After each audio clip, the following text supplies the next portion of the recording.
নামনি মাজুলী সাংস্কৃতিক জগতৰ লগত জড়িত হ'ব বিচৰা শিশুসকলৰ বাবে এটা ভাল খবৰ। বিদ্যুৎ ডান্স একাডেমীয়ে মাজুলীৰ বালিচাপৰি চিলাকলা অঞ্চল চিলাকলাৰ জুনিয়ৰ কলেজত এটি উপশাখা উদ্বোধন কৰে। আজি আমাৰ মহাবিদ্যালয়ত লুইতপুৰীয়া কনিষ্ঠ মহাবিদ্যালয়ত BBD একাডেমীৰ সৌজন্যত এটি অনুষ্ঠান অনুষ্ঠিত কৰা হয়। ইয়াতে প্ৰথমে বন্তি প্ৰজ্বলন কৰা হয়, তাৰপিছতে আমাক উদ্বোধক কৰিবলৈ দিয়া হয়, যোনটো আশাৰ উদ্বোধনী ভাষণ দিয়া হ'ল।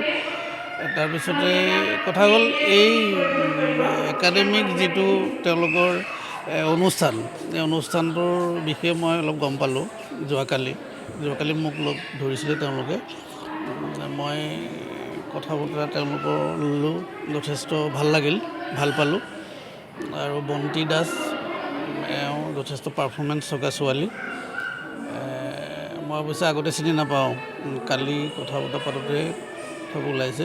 তেওঁ অসমৰ বাহিৰতো কিছু প্ৰগ্ৰেম কৰিছে যথেষ্ট। আৰু মোক ক'লে আপোনাৰ কলেজতে এটা কোচিং চেণ্টাৰ, প্ৰশিক্ষণ কেন্দ্ৰ দিয়াৰ এখন আবেদন কৰিছিলে। আৰু এইটো ক'লে যে তেওঁলোকৰ তেনেকুৱা প্ৰশিক্ষণ কেন্দ্ৰ আছে, বাহুগাঁৱতো আছে বুলি ক'লে, কমলাবাৰীতো আছে, নামনি ছাইডত নাছিলে। সেয়েহে কলেজখনৰ পৰিৱেশো ভাল পালে, ঘৰ দুৱাৰবোৰ যথেষ্ট আছে আৰু সা সুবিধা আছে। সেয়ে মোক এখন আবেদন দিছিলে।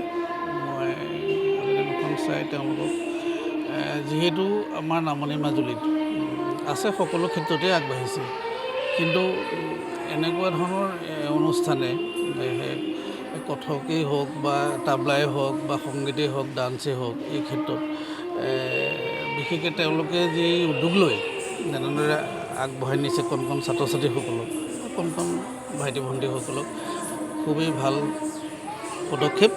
সেই উদ্দেশ্যে মই ভাবোঁ এই অনুষ্ঠান ভাগি বা এই প্ৰশিক্ষণ কেন্দ্ৰটোৰ যোগেদি আমাৰ এই অঞ্চলৰ কণ ছাত্ৰ ছাত্ৰীসকলক যথেষ্ট উপকৃত কৰিব বা সেই দিশত যথেষ্ট আগবঢ়াই নিব।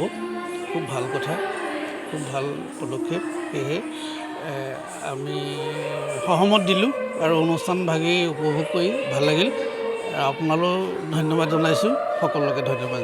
উক্ত অনুষ্ঠানত বন্তি প্ৰজ্বলন কৰে দেৱেন হাজৰিকা দেৱে, উদ্বোধক নৱজ্যোতি দাস, অধ্যক্ষ লুহিতপুৰীয়া জুনিয়ৰ কলেজ। বিশিষ্ট অতিথি হিচাপে চিলাকলা গাঁও পঞ্চায়তৰ সভানেত্ৰী সুমিত্ৰা হাজৰিকা, শিক্ষক অৰুণ চন্দ্ৰ হাজৰিকা, বিশিষ্ট সমাজকৰ্মী দেৱেন হাজৰিকা, চিলাকলা গাঁও উন্নয়ন সমিতিৰ সভাপতি প্ৰদীপ হাজৰিকা, সম্পাদক তথা শিক্ষক ৰঞ্জিত দাস আৰু গাঁওৰক্ষী বাহিনীৰ সম্পাদক অনন্ত হাজৰিকা আৰু জিতুল হাজৰিকা বিশিষ্ট অতিথি হিচাপে অনুষ্ঠানটিত সহযোগিতা আগবঢ়াই সৌষ্ঠৱ বৃদ্ধি কৰে।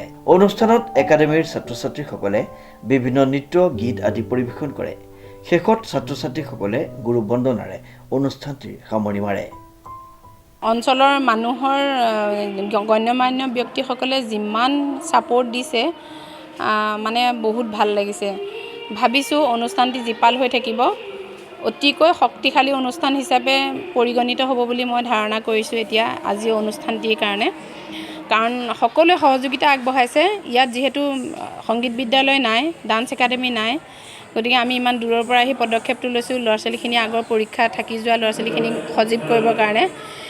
সেইটো কাৰণে বহুত ভাল লাগিছে। আৰু যিসকল অতিথি আমি নিমন্ত্ৰণ কৰিছিলোঁ তেখেতসকলে আমাক ইমান সহযোগ কৰিছে, গতিকে অনুষ্ঠানটো সৰ্বাংগ সুন্দৰ আৰু জীপাল হ'ব বুলি মোৰ ধাৰণা। খবৰ আৰু সকলোৱে আহি যোগাযোগ কৰিব পাৰিব।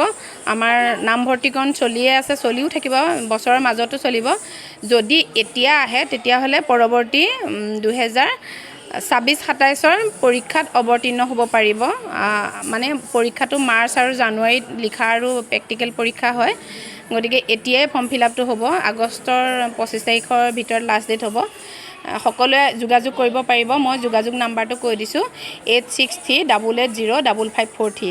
সকলোৱে এই নম্বৰত যোগাযোগ কৰিলে, আৰু আমাৰ ইয়াতে বেনাৰো আছে, তাতো আপোনালোকে যোগাযোগ এড্ৰেছটো পাব।